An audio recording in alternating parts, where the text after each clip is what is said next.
Hello, hello, and we are live. Okay, so I am going to try to connect with my co-host. Oh, I see her right here. This will work. Perfect. Two and one. Hello. Hi. I don't know why my picture's not on. I don't know either. You want me to get out and try again? No, hold on. It's me. There you go. Okay. Hi. Hello. Hello. Okay, so I have a question for you since I feel like every time I get alive, understand live, something changes. So for me, your screen's very small. Mm-hmm. I've had it, and half the time it'll pop up and have a split screen. I don't know how to Okay. change these things. Okay, so on the bottom, I'm looking because I'm learning too. This is all Okay. Okay, so we'll learn together. Let's see. So there's a you see the little icon that's like a Yes. pink person and a blue person? Yes. I think that maybe is like where it's like two blocks right next to each other. So I think what's happening right now, like the version where I'm really small in the corner, that's when I have like joined your live. Oh. So I think then if we would like go live together, it would be the two blocks. Does that make sense? I think. Oh. Nope. Switching things. My bad. Okay. Never mind. Not that. Okay. Well, I've never seen that before, though. How did I do that? I don't know. Okay. Well, we're alive, and we're just going to go with it at this point. There has to be a way. I'll figure it out. You know what? I'll ask them. I have a Discord group that has a little over 100 people. I'll ask them and be like, does anyone know how to do this? Because I don't.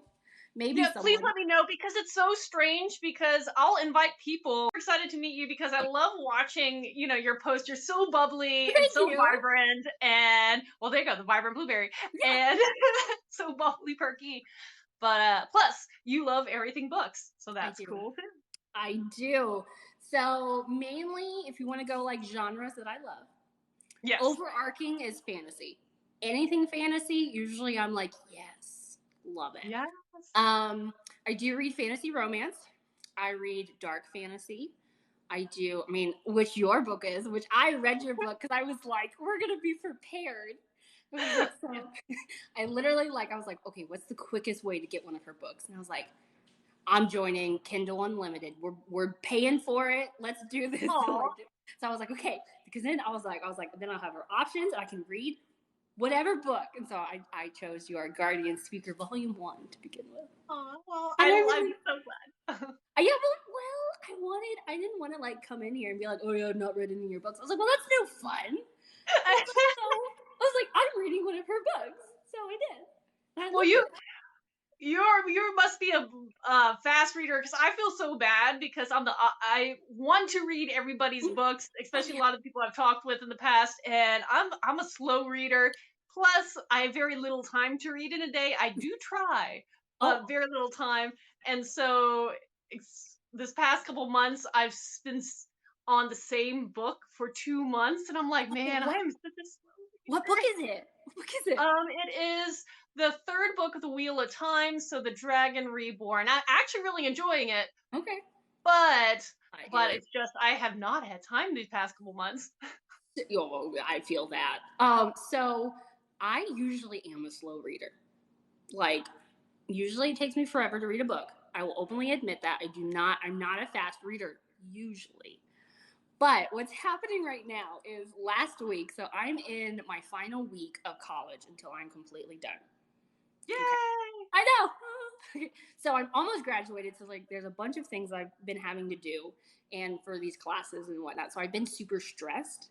And I have found that when I'm super stressed, I am a super procrastinator. Yeah. Okay, I get that. So there's things that I should have been doing, but instead I was just consuming as many books as possible. So I read 5 books last week. So I was like, okay. That's what was happening. So your mind is already checked out for the summer. Oh yeah, I'm like, I'm done. Well, with the program that I'm in, it's a fully online program. And so I don't get breaks. Gotcha. It's just whenever, like, I pay for classes when I can pay for a class and I take it, you know?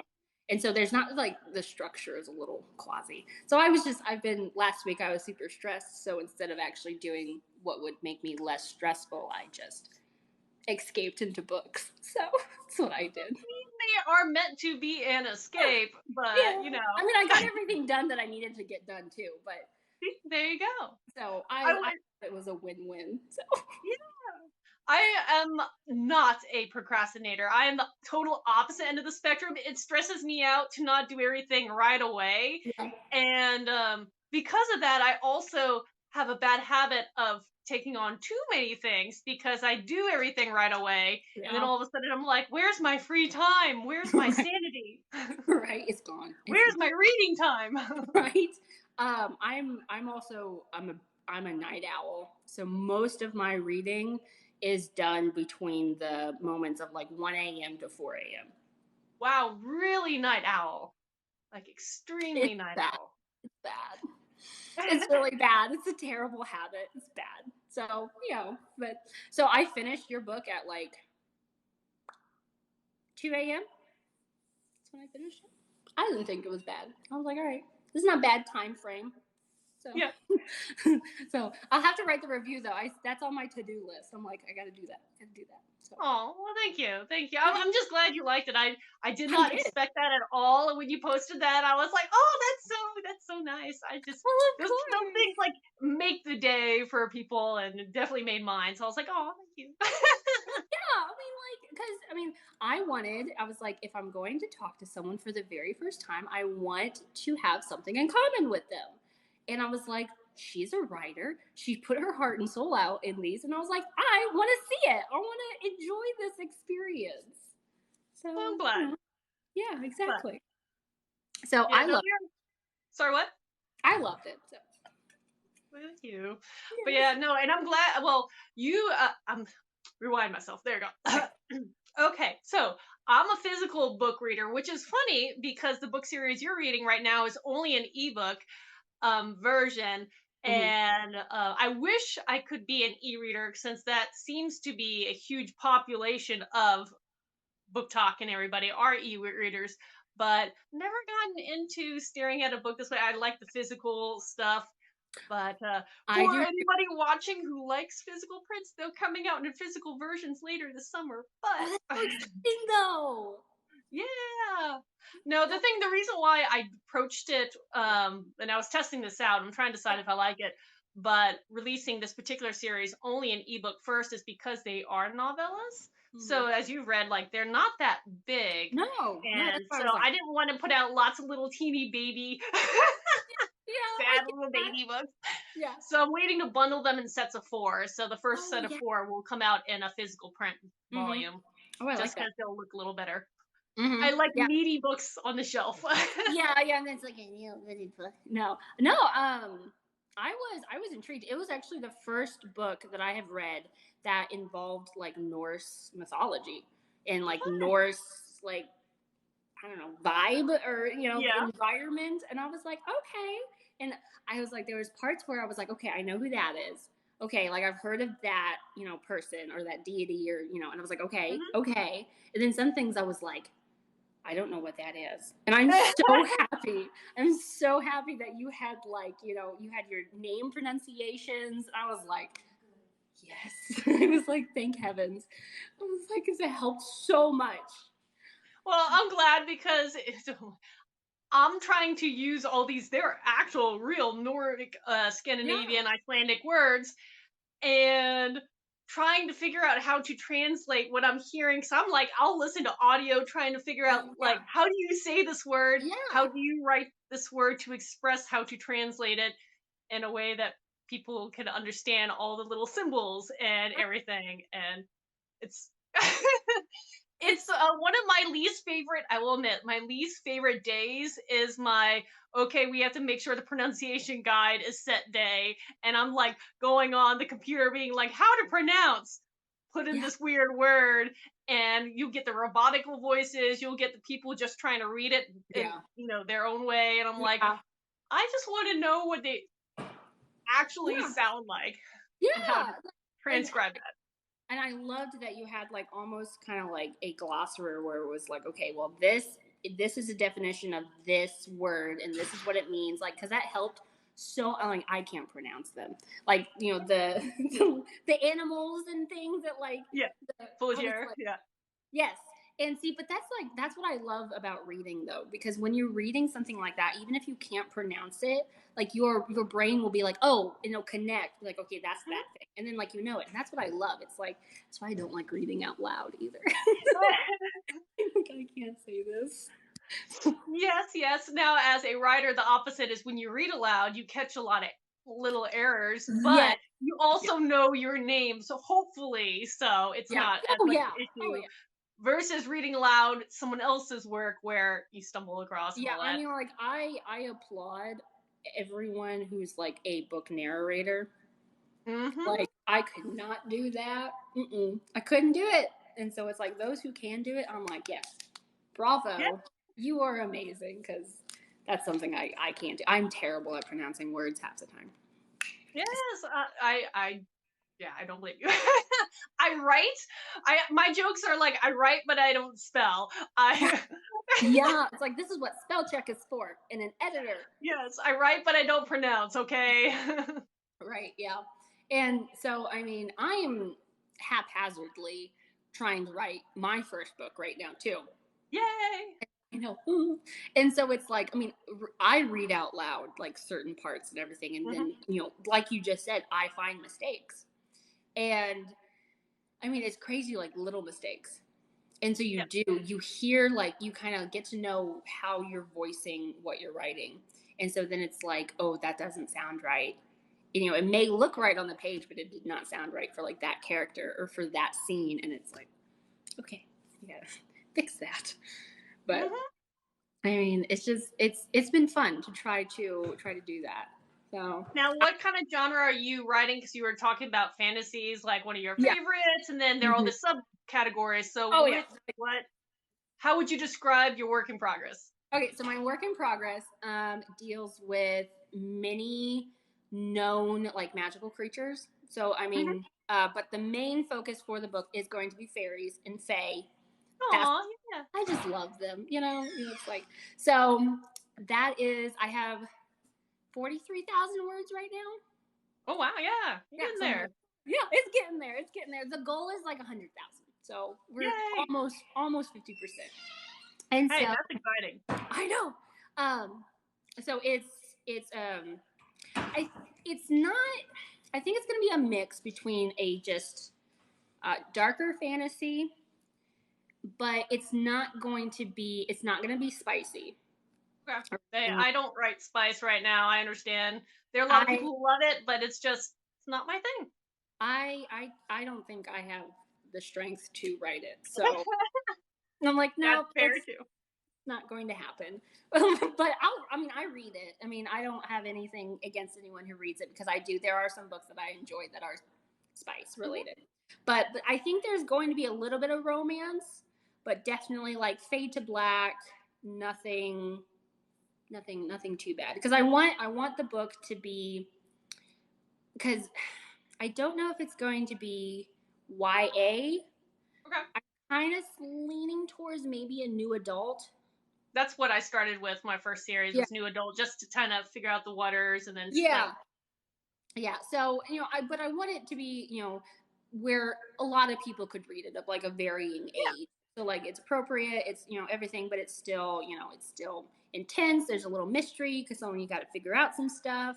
So we're, you know, so I mean, I've been delving into like a lot of some lore of like fairies and things. So I've been touching a little bit on that. I'm like, okay, you know, so a lot of Celtic lore mainly. Oh yeah, that's kind of where they stem from. Exactly, yeah. So I'm kind of like, I'm taking like bits and pieces of that, and not so much, it's not a retelling. Yes. But it definitely takes aspects of some of my favorite fairy tales and morphs them into the story. So I would say it's like a mix between like a fairy tale meets like dark fantasy. I don't know. It's gonna be cool. Hey, that is very popular right now. Everything, all the keywords I hear you hitting. You know, the retellings, the fae, the dark. You know, the twisty. Yeah, no, I like that. I'm definitely so. You know how people are you? Okay, so how do you write? Are you a pantser? Are you a plotter? What are you? I am whatever needs to be. Now, I have a roundabout way of approaching it in the sense that when I come up with a series, for the most part, I know the beginning and the end of the series. I have already a good idea of how many books and the main little bubble themes and the main characters. And then going from there, it's more like connecting the dots. So I do kind of have a structure order of where I'm starting out with and all the points I'm trying to hit along the way, maybe some of the main themes. Even still, I could be writing and a new sub theme comes along or a subplot or a character writes himself into being and lives to tell the tale of it, which was very impressive in one of my series. I was very proud of that character. Like, but you survived. But no, it's kind of like a little mix of both. I do like some structure, but I don't want to be too limiting, and it allows me to be able to kind of write fluidly throughout. So that kind of helps me. How about you? So you sound a lot like me. Like we're I think we're very similar in the level of how we write. So I call it, I'm not a plotter, but I'm not a pantser. I'm like a plantster, which sounds like I like it. You know what? We should get shirts that say I'm a plantster and have our own definition. I think that's a great idea because it's like I'm a plotting pantser. Because it's like I will plot some like main things that I know I want like my characters to experience, or for this to happen in order for this to happen. It's like, so I have some key points, but like you said, I had a character throw himself off of a ship, and I was like, well, there's that. Because I was not expecting that, and then I was like, does he survive or does he not survive? And I was like, okay, well. We'll see you hopefully on the flip side. I know. I'm like, well, hopefully he has some kind of magical ability that I'll dream up that will not demise him in this moment. So it's like, it's crazy because authors are all the time, they're just like, these are just characters, but it's like they almost become alive in your head. And it's like they just do stuff sometimes, and then you as the writer, it's like, well, how am I going to fix that? Yeah. But I mean, I feel like that makes the character more real, because if a character is choosing things that you don't want them to choose, they're their own person with personality versus copies of you in like different shaped bodies. Oh yeah. And I mean, I've learned so much with just trying to write a book. I mean, it takes some people, not a lot of people on TikTok, because I feel like we're here for a reason. We enjoy books. We respect books. It's a common ground here. Yeah. But it's like, so many people that maybe don't read a lot, it's like they don't know how much time goes into writing a book. It's like writing is just one of the things that we have to do. Because it's like, it's the research, it's the planning, it's the, cover. Wait until you get to the marketing side of things. That's a whole other animal. Well, that's okay. Well, see, that's why I was like, you know what? If I want to write a book, I need to get a base of like foundations. So that's why I started a TikTok. Yeah. So you're doing it the right way versus me, where when I started out, I wrote a book, put it out there, and let it sit for a couple years. Because I didn't know what to do. I didn't know what to ask. I didn't even know how to approach it. I was just like, do something, book. You're here. Just do something. I wrote this world.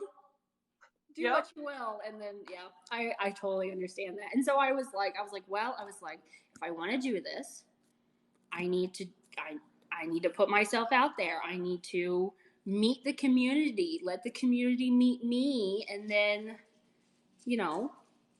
it'll give a reason for them to maybe want to read my book. I mean, it might be awful. It might be great. We don't know yet. So it'll be fun. But it's also nice to be here because not only are people meeting you, you're meeting people and learning hearing other issues and learning what to ask and learning how to adjust going forward before you even get to some of those problem areas, which is awesome.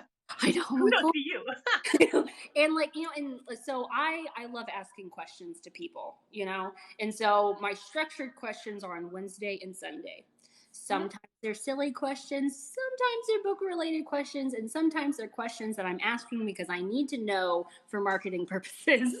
So it's like, and I love the ability to reach out to the community and learn the likes, the dislikes. I didn't even know what a trope was before I came on TikTok. I mean, I knew there was I didn't know that there was a name for this. And I was like, oh, I didn't know that. So then someone taught me about that. And I'm like, thank you. I needed to know what these were. Thank you. I appreciate that. Yes. I understand.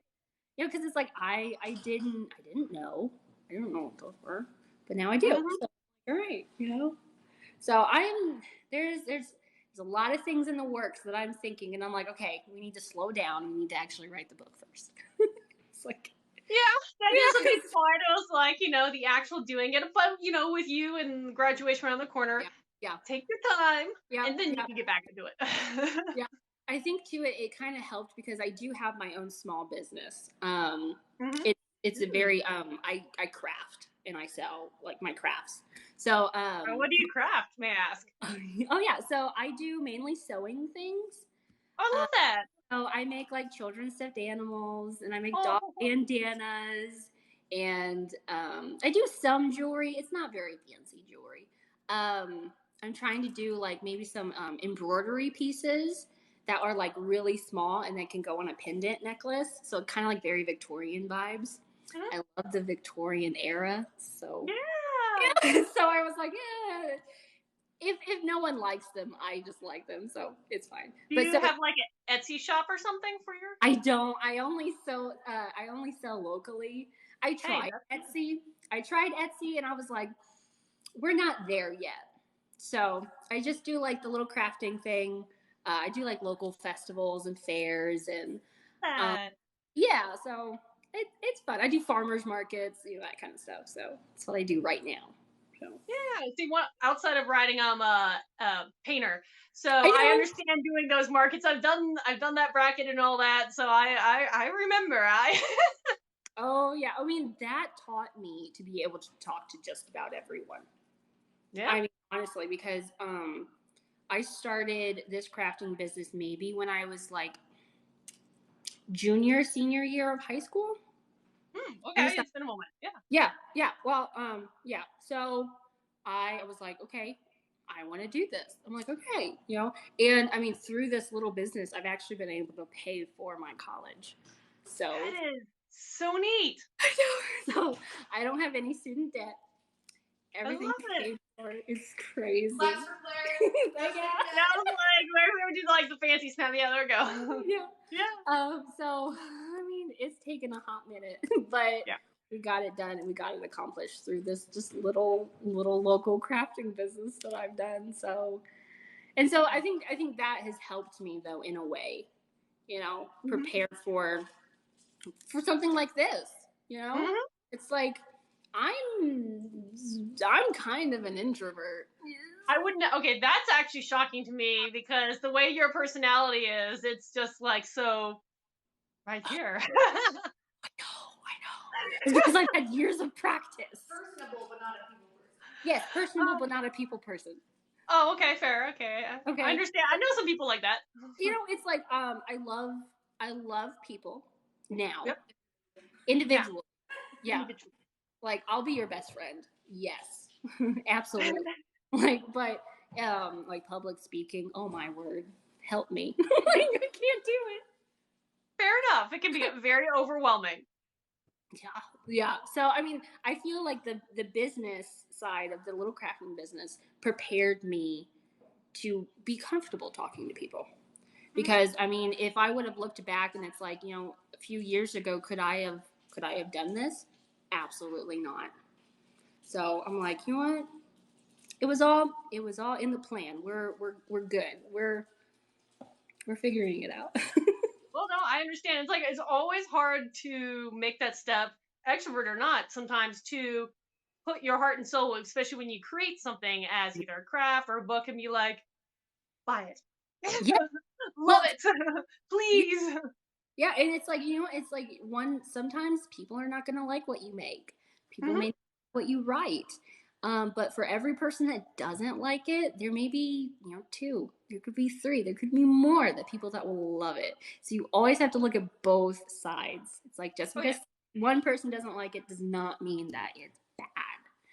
No, and that goes for the writing and writer and publishing side, is like, when it comes to reviews, a lot of people, it's hard to get a bad review, but sometimes it's purely because your stuff's not going to be for everyone, and someone may just picked up the wrong genre on the wrong day, the wrong mood, etc., and it's just not for them. That doesn't mean it's bad. It's just wasn't for that person. Yeah. I mean, yeah. And so oh, you're fine. We're baking a pizza too. We're just having a great time. Anyway, so what was I going to say? I got distracted. Now I can't. It wasn't about pizza. It was about what I was talking about. Something about writing. I've heard writing. I know, but now I forget. Oh no. You got it. It was like crafting and putting it out there and putting reviews. I'm trying to jog your memory. Yes. Okay. There we go. Okay. You're amazing. I got it. Okay. Thank you. So the thing is, if I read a book and I don't like it, usually I won't share about it. Just because like I said, even if I don't like it, does not mean that someone else isn't going to like it. And I know there's a whole big thing about there's discussion about, it's like, well, do you leave a bad review? And I really think that's up to the individual's decision, And it's like, I don't like doing that because I don't like making people sad. I don't like doing that. But what I will say is, if it's a middle ground book, so in my moment of procrastination last week, I did read a book that had a great underlying storyline. But there were some things in it that I just wasn't crazy with. I was like, maybe it was a little bit of writing style, certain word choice, how they laid out things. But if you kind of overlooked some of those, it was a good storyline. Yeah. And so it's like, okay, so in that case, it's like, in all honesty, I would probably given it about a 3-star. So middle area. For the online review, I rounded up to 4 stars because I didn't want to hurt anyone's feelings. But because, like I said, did I enjoy the book? Absolutely. I did enjoy it, but there was just some things that I was just kind of questionable about. Yeah. And so, but with if it was a book that I didn't enjoy parts of it, or maybe I just didn't, for a completely different book, maybe if I just didn't like a book, and then I was like, okay, how do I approach leaving a review? And so it's one of those, I would probably then give it, if a book that I just didn't really like, I would give it maybe a 3-star, but then I would explain everything about it. I'd be like, okay, look, while I didn't enjoy this, I was like, I would be like, these are some of the tropes in it.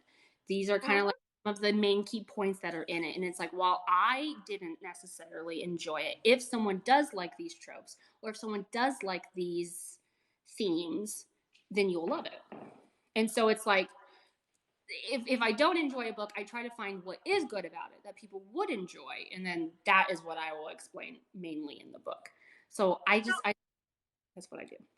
Oh no, I'm kind of with that. I like the constructive criticism aspect of reviewing. So obviously, if you love it, say what you love about it. Yeah. And then if there's those components that you don't like, be clear. Say, this is my personal opinion, and explain why. And it may be, if it's my personal taste in something, I will say, it's like, personal taste, this is not my jam, blah blah blah. Yeah. But it's because, one, yes, you don't want to slant it totally too negatively and dissuade someone who doesn't mind those things. But also, and again, coming from the writer's author side of things, I try to remind other authors, it's when you look at critiques or negative aspects of reviews, one good thing to ask is there a pattern? If there's a pattern, that may be something you want to be aware of, so that when you're adjust your writing style, you know, if one person says they don't like your characters because they thought they were a little flat, that's one thing. But if 5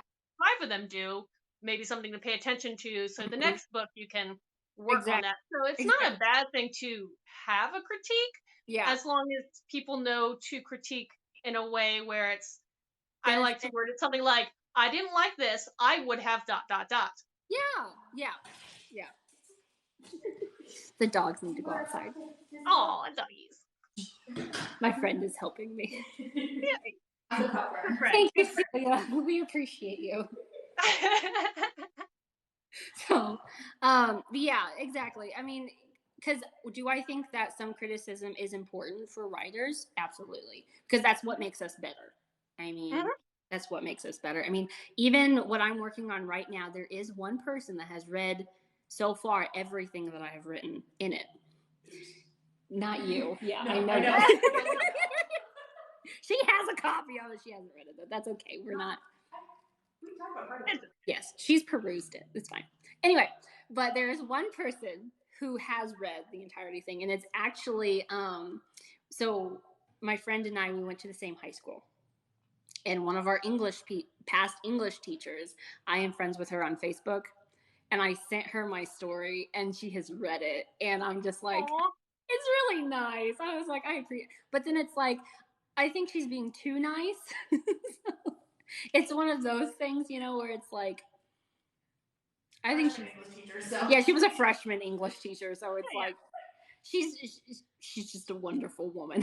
Like, but it's just like, I don't think she would be mean, but so it's like, I can't wait for the point like where my book is done and like the beta reader process. I was gonna say, that's exactly what I was thinking. Is like, that's a good place to try to feel out if you have a plot hole or if the characters need a little more tweaking. That's a great stage to do that and adjust. So I'm like, okay, so I get ahead of myself a lot.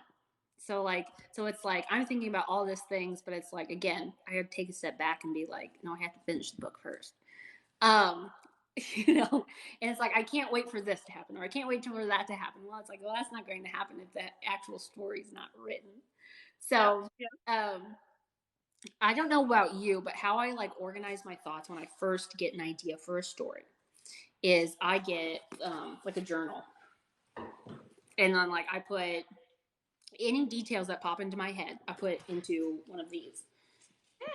And then I'll transition it to like an online document, and then I will, you know, begin the story. But this is like just character building, you know? It's like, because I like getting to know the characters that I'm going to write before writing them. That's neat. I don't know how everyone else does it, but that's been what's working for me for the time being. So hey, everybody, I mean, kind of what I was saying is like, I already know my main characters decently, but even still learn about them so much more during the writing process. But I like the little thing about the little character journal. Well, yeah, so like, you know, I have like little like profiles for each of like the characters that I have an idea with, and I'll put like, you know, how tall are they? What color are their eyes? What's their average age? You know, or, you know, what's their first outfit that they're going to appear in? What does it look like? So you're taking the concept of a style sheet and putting it into a journal. I like that. Yeah. So like, I'm like, someday I'm going to have so many journals just with like random facts about books. Because it's like, and then when you're making the big bucks, those will be like super collectible, and yeah, I mean, I think it would be pretty cool. So I mean, like, it's just like anything that I come up with, you know, and it's like, because I'm doing, I mean, with you, you know, you have the Norse mythology, right? And so you have some of those, the symbols and everything that appear on like the covers of your books. It's like, I know that those are, you know, I know what they are, but I don't know what they are. It's kind of one of those. But the different runes and stuff. Yes. So it's like you have that kind of based off of. So something similar in mine is I'm almost creating one of those systems where there's symbols that represent the Fae. So yeah. So I had to doodle them.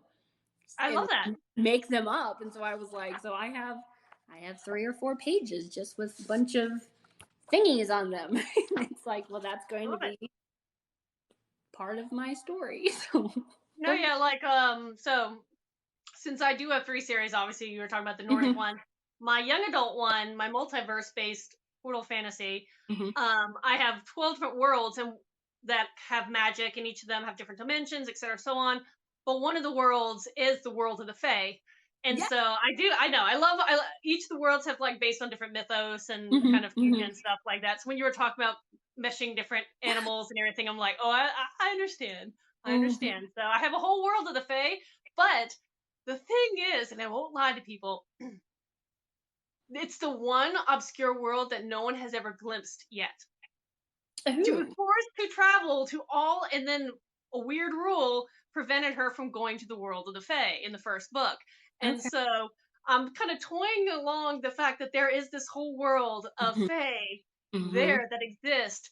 And my character has yet to see them in her mind, not realizing that some of the characters she's come across are Fae in disguise. Oh, that's cool. But it's like the one world that I haven't like taken you to in that series as of yet. And I've written for the third one. Hopefully we'll publish this fall. But yeah, no. So I like the Fae, I like the Celtic lore. So my question for you is, what story of the Celtic stuff, because you've been doing some research, do you like so far? It's like your favorite, or what type of Fae or something like that? Because I know you were saying you were starting to do a little reading about it, and so I've done little bits. Okay, so little bits. So I mean, a classic thing that you'll see is like a veil. There's magical boundary that separates our world from their world. That's it. That's one of the things that will appear in my story. There's a veil, so I'm like, okay. What I've read about is like, so I'm kind of trying to do like botanical things too. So like I looked up like if there was important trees for Fae, or if there were certain plants that they liked and things like that. So that stuff, and then that stuff that's I write in this, so it's like, okay, what do they like? And then I'm trying to get like, because I mean, there's so many different types of fairies. I mean, you have pixies, you have, I mean, everything. I was like, okay, I didn't know any of this, like I grew up with like Tinkerbell, and that's not. Changelings, which I was like, I don't think there's going to be any changelings in mine, but I'm open to the concept. I don't know yet, because I'm a plantster. I've only plotted so far, so it's like, I don't know, maybe, I have no idea. But mainly mine is going to focus on higher Fae, kind of like the whole classic like royalty kind of like hierarchy. So there's going to be there's going to be different like kingdoms underneath like the main kingdom. Not so much, I won't say as like courts. Okay. Because I read ACOTAR, the first book, at least, The Court of Thorns and Roses. I read that book. I mean, a lot of people have read that book. So I have yet to read it, so you haven't. I won't give you. I know. I'm sorry. I won't give you any. Slow reader. It took me like over a month to finish the first book. Yeah, I totally get that. So the first book is definitely kind of like a retelling, right? She reimagined Beauty and the Beast, right? In a more fairy way. I'm not giving away anything. I'm not spoiling anything, just in case you want to read the book. But so like I read that, and then she has like the high Fae. They have like a court system, and there's like different courts for like the different kingdoms. So, and that's more just like a royalty hierarchy kind of thing. So there's going to be that too. But yeah, it was just it's all over the place. There are so many. I love that. And it's like. And now I'm excited because I didn't know. Well, I did know you wrote something Fae, because I was looking at all your books because I was trying to decide what I wanted to start with.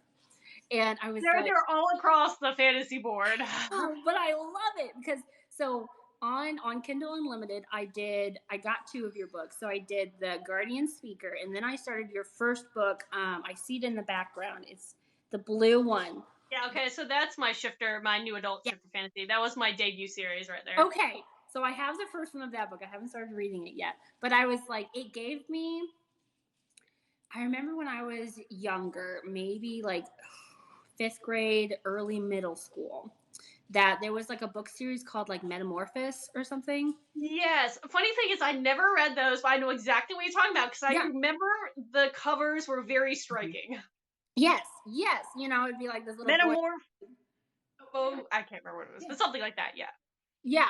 So I remember reading like a couple of those books growing up, and I was like, that kind of reminds me of that. And I was like, Animorphs? Yes. My friend says yes. I have a terrible memory. I was like, wait, I know. Okay. Okay, there we go. Yeah, so I read a couple of those, I think. I think I did. And I was like, okay. And so I got that book, but then I went with the Guardian Speaker just because it was shorter. Yeah. And I was like, because I read it on, a couple of days ago is when I finished it. With your Guardian Speaker, because I was like, I need to read one of her books, and then I was just like, ooh, I read it all. I will say, Guardian Speaker, with the whole, for lack of a better term, because I can't pronounce your term, or the correct term I can't pronounce, is with like the little animals that are like the guardian animals, the guardian animals gave me like, it reminded me a lot of like the Golden Compass. Yes. And the funny thing is, I wrote that before I read the Golden Compass series because I read it way late. Yeah. But yeah, there are some parallels and made me wonder because he does pull. I'm trying to remember from different lore, so it almost made me wonder if he stumbled upon the idea of the Fool's Year as well, because they are very similar concepts and So that's what I was wondering about that, because I was like, I wonder if it's like cemented in that idea is cemented in the same lore. That's what I was like. Possibly. And that's why I like using lore, because like lore is like a known thing to so many different people, and there's different versions, and I'm just like, oh, I love it so much. So yeah, no, that's why some of my favorite authors, modern day authors, I like source material of Old Myth. So I'm the person that reads like the ancient sagas and stuff, the stuff that puts other people to sleep. That's the stuff I really love. Yeah. But some of the more modern writers, Tolkien being one of them, that's what they do, is they took old mythology and repurposed it and put it back out there. And I love when I catch that kind of line. I'm like, ooh, I get that. Ooh, I get that. Yes. Well, and now that was happening in the Guardian Speaker Volume 1, because I was like, wait, I know that. And I'd be like, oh, okay. And so then that helped with the story. I'm excited. I'm like, right now I don't have time, because I was like, okay, I've procrastinated enough. But I was like, school's first. I know, I gotta finish. You hit your TBR list. Right. Yeah, and it's just kind of like, oof. So and that's what I do. That's what I love too. It's like TikTok has allowed us to find so many more books. Always like, I would have never known that, certain books existed, because it's like I wasn't aware of the authors. Yep. That's what I love. I'm like, this is fantastic. I was like, this is just a plethora of so many more books that I can read. Oh yeah, no, and I, being on this platform, learned about the Amazon wish list. Didn't know that exists. And so I was like, it's been fun, because when I do talk to another writer or author and they have a book either out or as soon as it comes out, I'll put their first one in my kitty. So in the theoretical time, when I get through all my physical books that I already have here, then I can go and get more. Yes. And read more. I'm like, I was like, this is better than going and talking to the librarian at the library asking for like book recommendations. Because I did that when I was a kid, because I was like, I don't know what I want to read. It's like, I like fantasy, so it's like, okay, well then you would want this and this. But now it's like, there's so many like labels. You can be like, I like enemies to lovers, or I like friends to lovers, or I like, I like this kind of format. And you put the question out there, and TikTok will answer it, which is just amazing. I'm like, this is great. I was like, this is better than Google. It was like fantastic. Oh, J.C. Fuller. Do you know J.C. Fuller? There. Oh, she's fantastic. She's a writer. You should do a talk with her. That would be so fun. She's good too. She's really nice. We like her. She does mystery. She's a mystery writer, which I have not read a lot of mystery, but I'm like more and more. I'm like, I think I need to read mystery. I think I would enjoy it.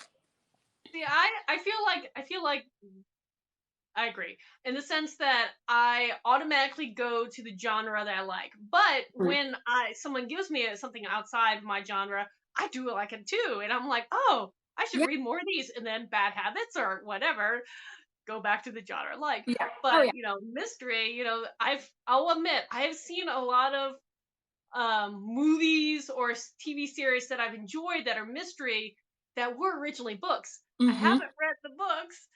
I've watched the series, and I feel really bad about that because I really should read the books because I'm enjoying them. I just have a bad habit. It's one of those things. I just need to think about it better. Yeah, I would say definitely too. When I would like watch a movie, I would be like, I wonder if this was a book. I mean, that's one of my first questions now. Whenever I watch like a new movie or I find a new series, I'm like, was this a book first? And and then sometimes it's the other way around. Sometimes I'll read a book and then find out that it was picked up and put into a show or a movie, and I'm like, I didn't know that. And I mean, I love finding that. I will say there is one book to movie and movie to book that I thought that the movie did it better. There is one. It can happen. It can happen. I mean, there was. So for me, the book Practical Magic. Oh yeah. See, I haven't read the book. Okay, so yeah, so I loved the movie. Like the movie was like, I loved that movie, right? And then I found out, oh, it was a book, and I was like, well, I'm gonna read the book. So I read the first book, and I didn't. It's a series. There's like 3 or 4 books in the Practical Magic like series. I didn't know that's this. cool. I know. I'm like, oh, okay. So I read the first book, and I was just like, that wasn't like the movie. You've already have it in your head what you like. I know. I mean, and they changed some things, like they flipped like characters around, probably to make it more interesting to the movie viewer, which I understand that. But yeah, that's the only version of a movie to book that I prefer the movie. Now, here's a question. When let's say you read something first and then you go about and watch a movie, have you, because it happens to me and I feel so bad, my original images of the characters disappear and become whatever and I'm like, oh, goodbye, hello. Yeah. Yes. So like one of the things that, I mean, this isn't a spoiler or anything, like in the book Practical Magic versus the movie. So the movie, you have the 2 sisters. You have Sandra Bullock with the brown hair and Hermione. Thank you. Yes, with the red hair. Like those are the 2 sisters, and that's So Sandra Bullock is the one who gets married, has the kids, and then Nicole Kidman is the one that gets that crazy stuff happened to her, right? But in the book, it's reversed with the sisters in the hair color. So it's the redhead that has the kids, and it's the brunette that gets, happened to her. And the ants are not characters really in the book. And I love the ants so much. Yeah. But yeah, they're mentioned like one time in the book, and I was like, oh, but I love the ants.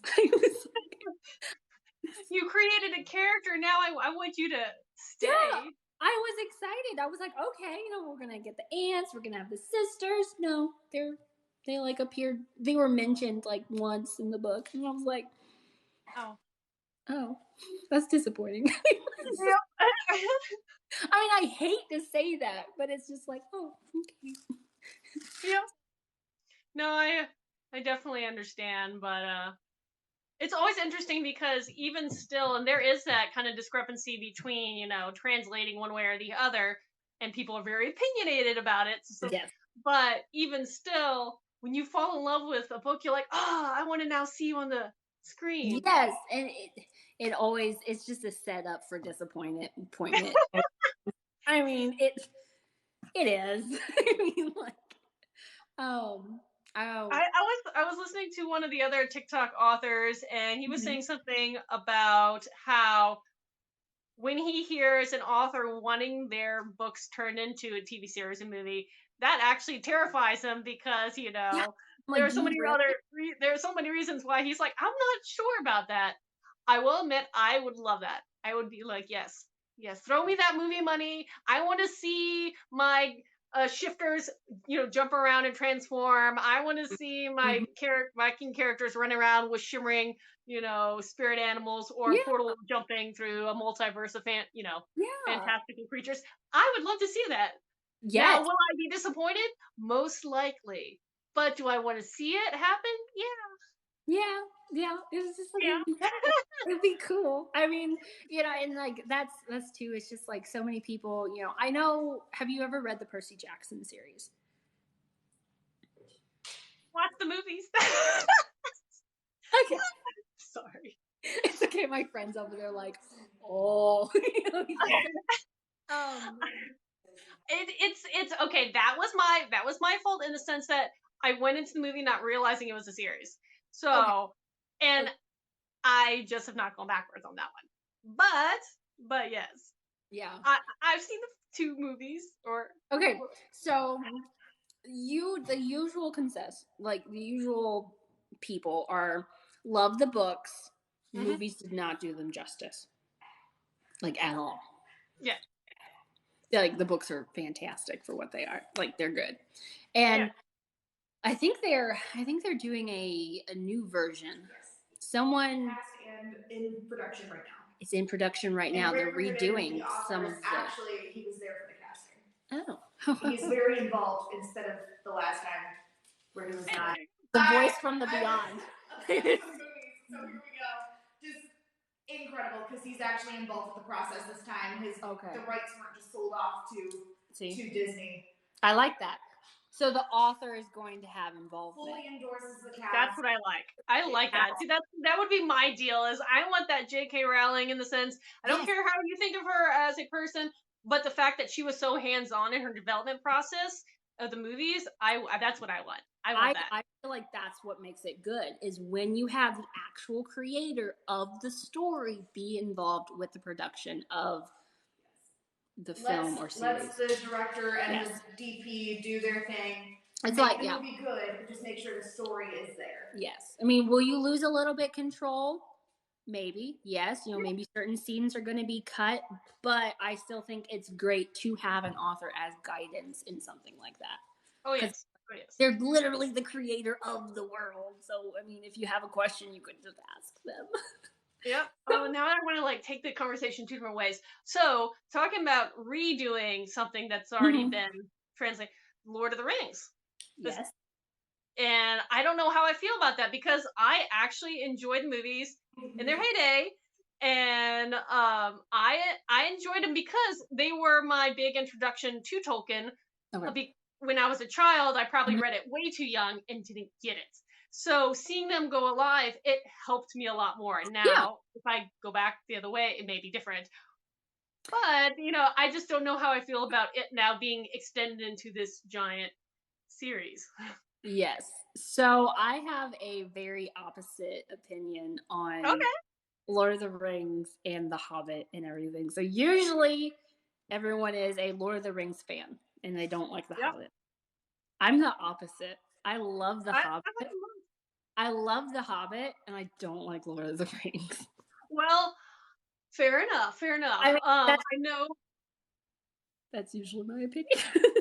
Hey, no, I mean, here's the thing. When it comes to at least the movie part of it, yes, they took one book and made it 3 movies, which may have been a little stretching out. On the other hand, they captured a lot of the smaller things that would have been lost otherwise. Yeah. And then The Lord of the Rings, yes, I could see if you extended it more, you would pull out even more details and a lot of the other kind of sub things that had to be lost in a 3 movie series based off of a 3-part book.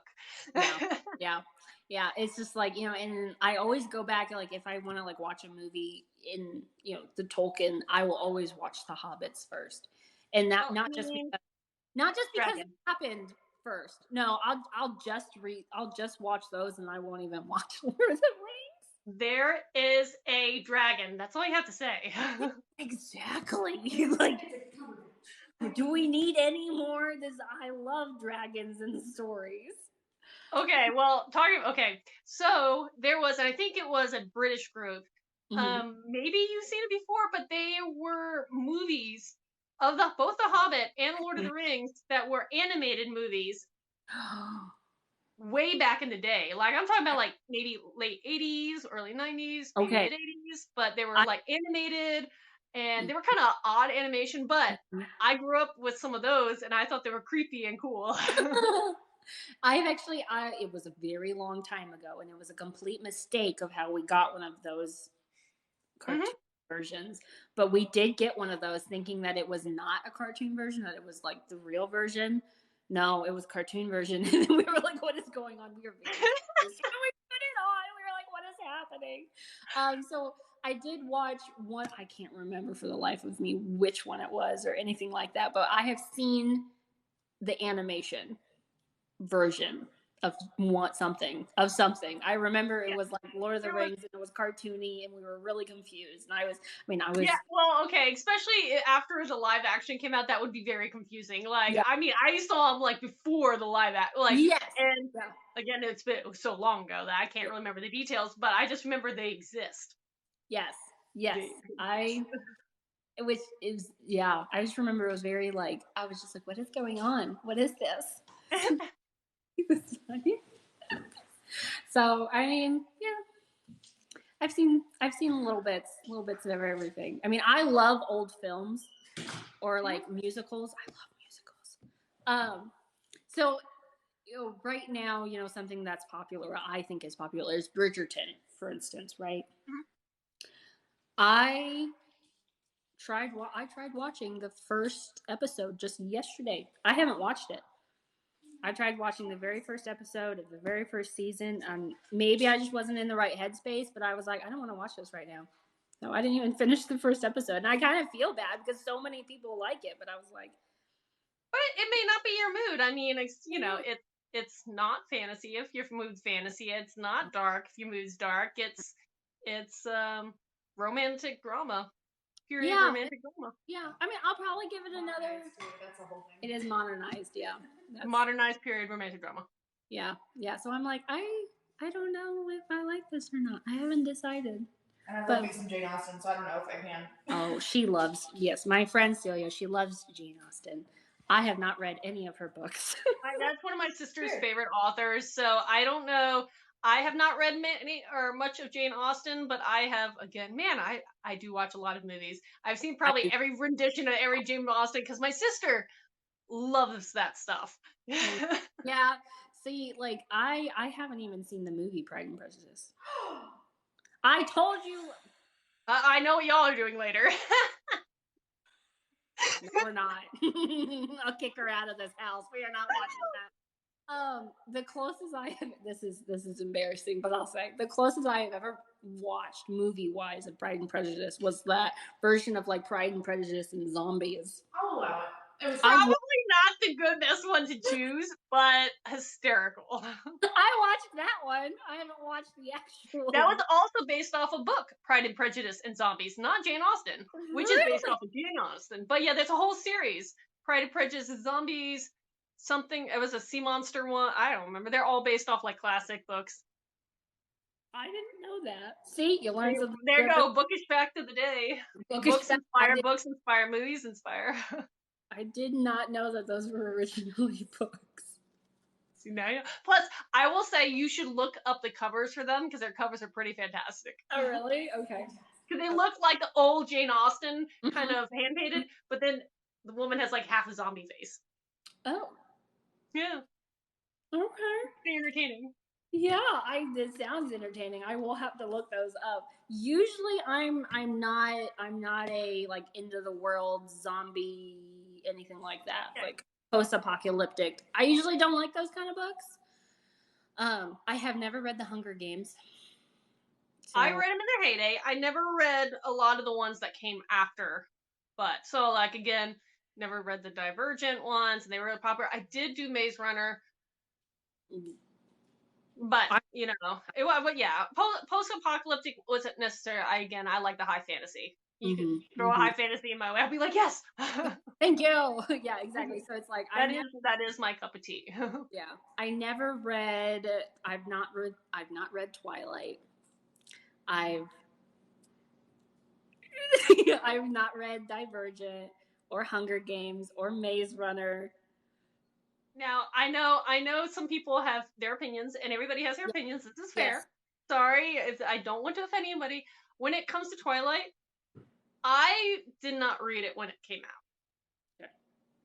My sister did. She really liked it, and I just couldn't get over knowing. Sorry, yes, I was one of those. You said sparkly what? Yeah, right. Okay, and I just could not, because I like old lore, and that was just like, I don't know, you're pushing way too far. Right. And then the movies came out, didn't watch the movies. But after a while, I was like, I can't knock it until I give it a chance. So I read the first book and watched the first movie. Still didn't like it. But I did give it the chance, because I was like, that's not fair to judge without trying. Again, it wasn't for me. Yeah, I completely agree. That's why, with the whole practical magic thing, it's like, I loved the movie. I tried reading. I read the first book, but I continue the rest of the series? No, I didn't. Not right now, at least. Nope. I'm a mood reader, so it's like, no. So you said you liked musicals? I do. I love musicals. And you like books. Have you read the Wicked book? Because it's musical. It was very popular for a moment, but I've never seen Wicked. Oh, okay. So I was just saying, because you like musicals. Well, yes, I was just curious. Have you read the book then?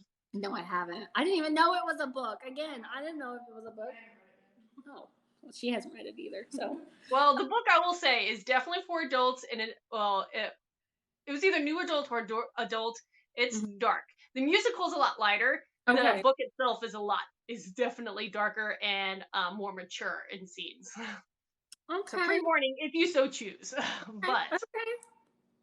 I like being warned beforehand. Like when I read a book, I love it when an author will be like, warning, just in case you need to know that these are some of the things that might happen in this book. This is not a light little kid's story. This has some adult content in it. Yes. With your children's characters. Yeah. So I was like, this is not a bedtime story you need to be reading out loud. Nope. Probably not. No. Probably so, not. It's like so many of the popular series that were turned into movies, I haven't read, we went back with the Hunger Games. I haven't read any of those books. I've seen some of the movies, but it's I mean, I've read Harry Potter and I've seen all the movies. I mean, I love Harry Potter. I mean, hey, I was in that generation. Yo, I was actually tricked, and I don't know if I'm still bitter about this or just rather impressed. I wonder if I have it. So, as a child, I don't know how many of the books had come out. I was just under, I don't remember what age it was when the first book came out, but I wasn't exactly 11 yet when the first book came out. And so it was either book 1 or 2 were out. I don't know where it was. Got a letter in the mail. Beautiful envelope. You have been accepted into Hogwarts. Whole thing signed. And I flipped. My sister got one too. She's even younger than me. And we were like, whoa! And for I don't remember if it was a week, 2 weeks, we thought we were going to Hogwarts. We believe this. One of my sister's friends got one in the mail. And we started flipping out. It ended up being my sister's friend's mother came up with this because we all loved it so much. That's not cool. My heart. I was so excited. I was like, I haven't done anything cool yet. They must know. They must know. That's so heartbreaking. That evil person. I'm sorry. That's so mean. Well, for those 2 weeks, we were the most excited people. We were going to Hogwarts. Mom, I'm packing my bags. Then the truth comes out.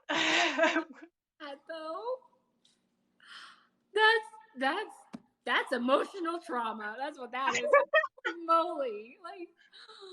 I mean, I'm sure it was done in the best intent, you know. Oh, it was. It was just, that moment of heartbreak where I was like, this isn't real, but it looks real. Oh, no. That's so terrible. I've never heard of someone like that happening to someone. I mean, that's so sad. Like I said, I was definitely probably a little bitter and sad at the time, but though I'm also pretty impressed about this concept.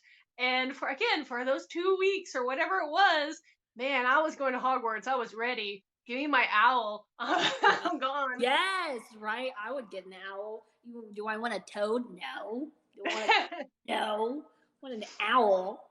Yes. Okay, well, since we're on the Harry Potter kick, do you know what house you would be in for Harry Potter? I have never taken like the Pottermore quiz. But I will claim Slytherin. I am sorry. Okay, I'm not really sorry. I really would claim Slytherin. It's like, personally, I was gonna say you're probably, if just by talking to you, I was like, you're probably a Slytherin or a Ravenclaw. That's what that would be my guess. So, yeah, interesting. Yeah, no, I think I was like, I have such a, for my dark fantasy and some of those things I like. I was like, you know what? I don't think I could be a Gryffindor.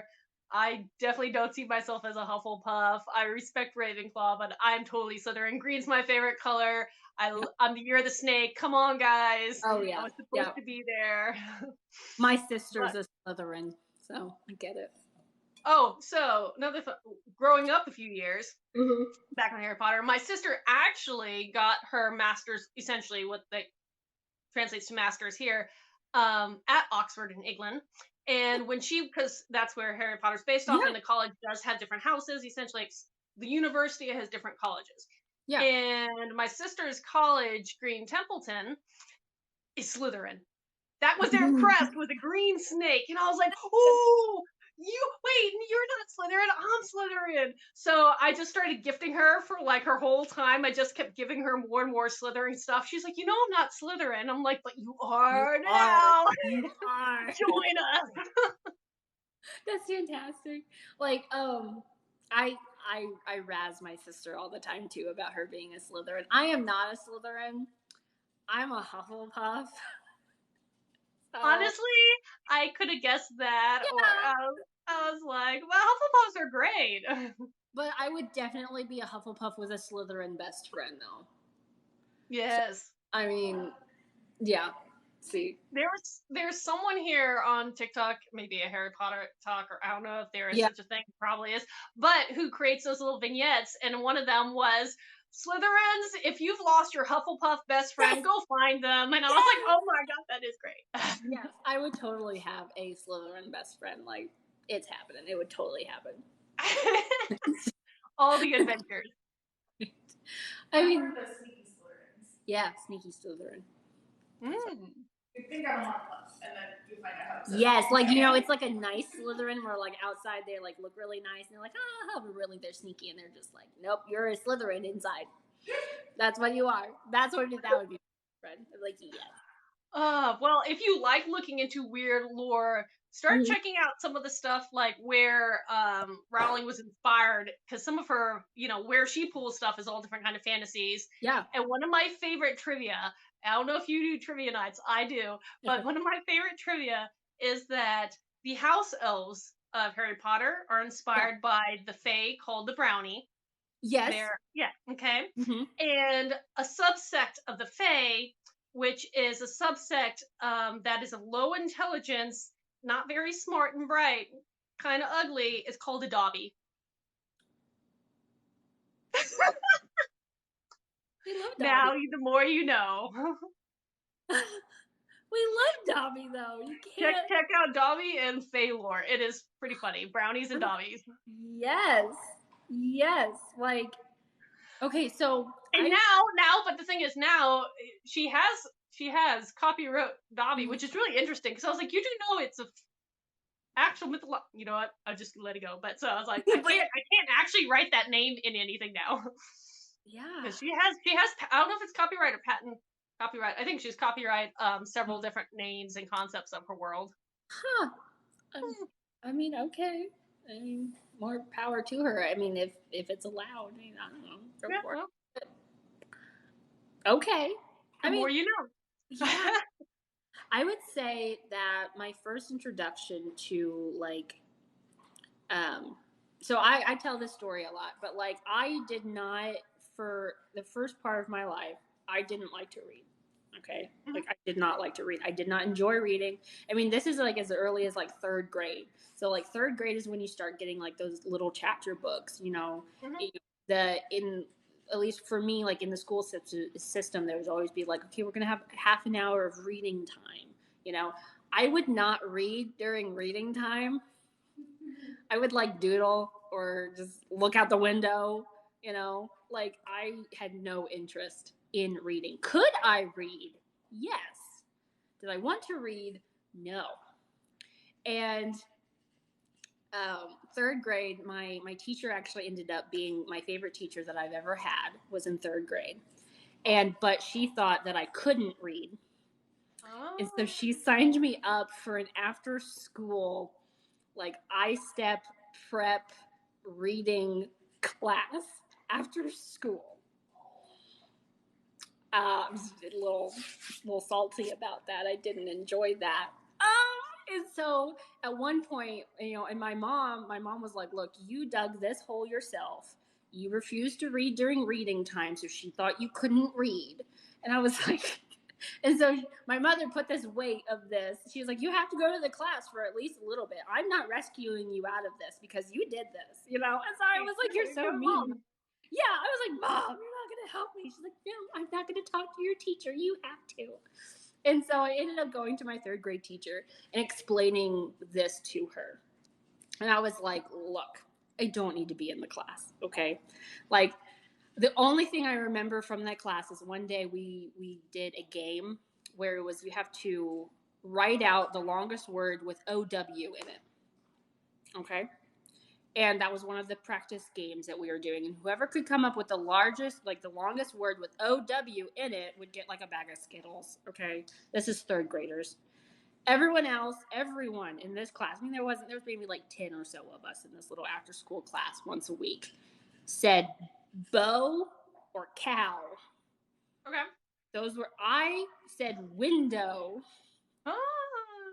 I won the game. Anyway, but the funny thing I was thinking about it. I was like, you know, I was going through the things, but I started with like, okay, we're third grade, and I was like, owl would be like, what other thing? I was like, bow wow. Okay, window. Yeah.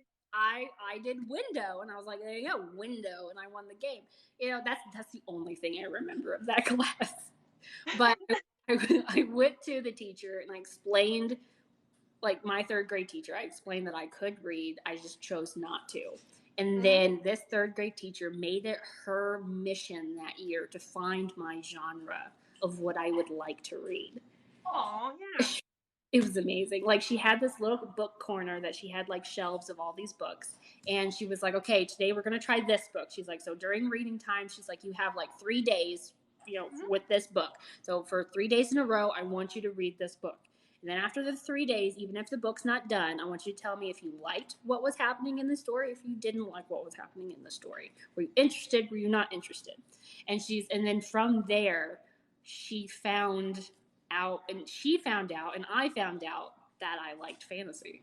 Aww. That's like how it was. Literally, like this woman changed my love for reading in the year of my life. It was such a heartwarming story. I love it. I mean, truly, like it went from like terrible. I was in like an after school program that I didn't want to be in, but from that, she helped me find like my genre. I love that. And now you're going to be writing in it. I know. It's but what I fell in love with first was the Magical Treehouse series. Ooh, I don't know if I know that one. The Magic Treehouse series. Yeah, so it's from like these two children, brother and sister, right? So brother and sister, they have, she knows the names. I don't remember the names. They have a treehouse that they go into, and that like transports them into magical worlds. Okay, and so like, and then like each book is like a different adventure that they go. Fun. Yeah, so cool, so cool. And so, like, that's where, like, immediately when I started reading that, it was like, I like fantasy. And so from there, I started just like devouring every single fantasy book that this woman had in her little library in the corner. Mm-hmm. And one of the series that I read was the Spiderwick Chronicles. Oh, yeah. And I think that was my first introduction to like fairies and fae in literature, was the Spiderwick Chronicles. Because, I mean, there's a Brownie in that. Mm-hmm. I mean, there's a whole bunch of like fae. And I was like, because I was trying to think back. I was like, what was the first time that I was actually introduced to any sort of lore from like fairies? And I think it's since art background as well, one of my favorite artists, he's all about fairies. That's what he does. Yeah. And he and his wife worked on sets of like the Dark Crystal and all that stuff, because he drew the images, she created the puppets, they part of the world. Anywho, one of the things I would say, look up after this, Fairies by Brian Froud. Okay. And he has a lot of books about different subsects of fairies, because that's his passion. But just in general, Fairies by Brian Froud, and it's just beautiful. It's illustrated really well. They have little descriptions of different type of species you go through. I think it's so pretty.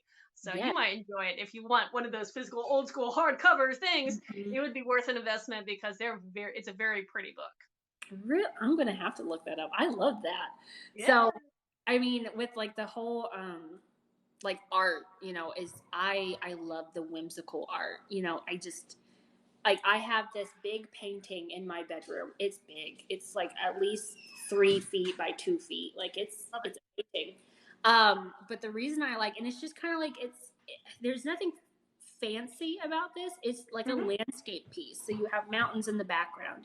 You have a waterfall, and then you have some forest, but just on the edge of the forest, there's a little tiny cabin. And that little tiny cabin is why I like this painting. Okay. Because it just, it's a story. Because it's like, whose cabin is that? Yeah. Did someone live in the cabin? How did they build a cabin there? Because that doesn't look easy to get to. And so it's like things like that I get inspiration from. It's the craziest thing. So it's like, you know what, someday maybe I'll write who owns that cabin. But it's like, I mean, would it be a completely different genre? Maybe. Or maybe it twists into some fae retelling. Yes, I could see that too. So have you ever seen the movie Witches? Okay. So, yes. Okay. So, funny story. I remember the original one, and it terrified me when I was growing up. I just watched the remake last night. I haven't seen the remake. I haven't seen it. So yes, I have.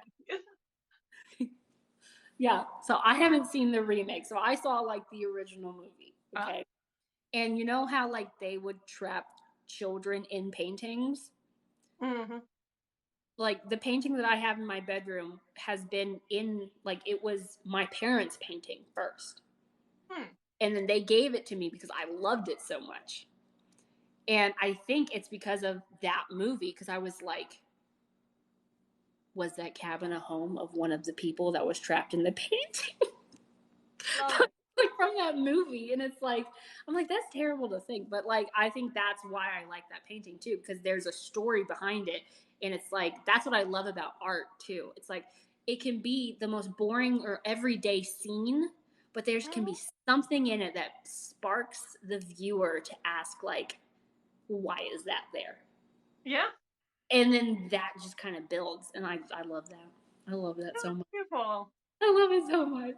And that's like that's the thing, like, whenever I go and like look at art, even if it's just like, you know, at a little art fair, you know, even and different artists with different things, it's like I can tell art that I really like, because if it tells just like a snippet of a story, if there's anything in there that will spark like a question, then it's like, well, I wonder why that's like that. And then it's just like a big downhill like snowball effect. And then I'm just like, what is happening? And then it's like, I love that.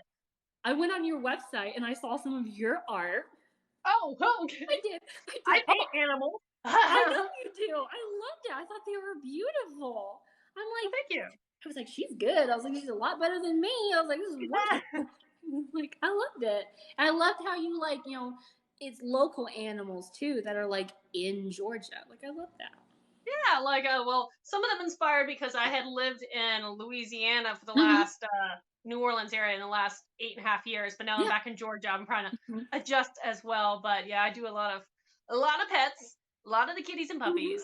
But I just love, animals is one of my passion, and obviously it reoccurs in all my fantasy in different ways. No, I loved that. I love animals. Like, I love animals so much. I have a crested gecko. Which is Ooh. So yeah, it's like I can't technically. I'm allergic to cats, so I can't be like the bookworm or the lady that has cats and books. I can't be like that person. But I have a crested gecko, which is a little different. Love it. You're a little dragon. You have a little dragon. Yeah, that's what I say. I say he's like my little flightless dragon, and he's so sassy. He just wants. He's definitely more of a display animal and not a hands-on animal. He doesn't like being held at all. So I understand. Yeah. I've worked with a lot of reptiles before. I worked in zoos and was a wildlife rehabilitator for Georgia for a while. So I'm very familiar with reptiles and their personalities. But even still, reptile people love their babies. I mean, I love Archimedes. And you said gecko, so gecko is okay. Yeah. I mean, I love his name is Archimedes.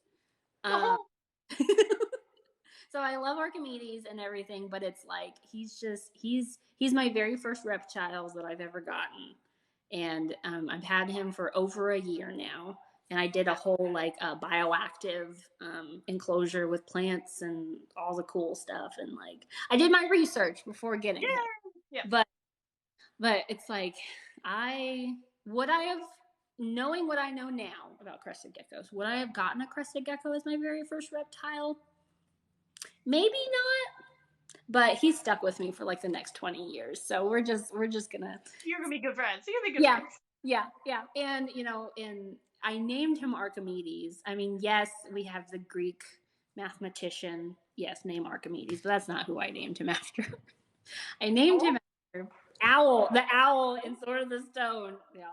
I remember I knew where you were going as soon as you said that. I was like, I know where you're going. Yes. Yeah, so he's named after the grouchy owl. And I always told myself, because, I mean, I also love birds, and I could definitely see myself maybe getting a conure or something. I love birds. Anyway, but if I got one of those, I think I would name it Merlin. So then I would have Merlin and Archimedes. And that would be pretty funny. What? Yeah, I think that would be pretty cool. Yeah, but it's like, again. Oh, I was gonna say I've seen Book Talker. I think she has, if I remember correctly, she just got a snake and she lets it choose her next read. She'll like lay them in like a circle, and now you could do the same thing. You could have him like crawl on one of the books. You're like, this is the one. This is my next read. So fast though. Okay, well you don't want to lose him. He is so fast, like, and he jumps. He just goes, and he might not know where he's gonna land, but he just goes. But he's going. Yes, and I'm like, can you not do that, please? I always think he's going to hurt himself. He's fine. Well, it's close to 3, and that means I have to get back to my writing at this point. But thank you so much for coming out, and I know you have a lot of things going on today, but thank you for coming out and talking, and I would love to catch up again. You're fun. Well, thank you. I tried to be. We can totally plan something again, because I've definitely enjoyed talking as well. So yay! And happy reading, and good luck for your graduating. Thank you. I can't wait. That's so exciting. That's so exciting. Class for Claire again. Thank you. Okay. So. Okay. Well, I will connect with you soon, and thank you. Thank you. Nice meeting you. Bye.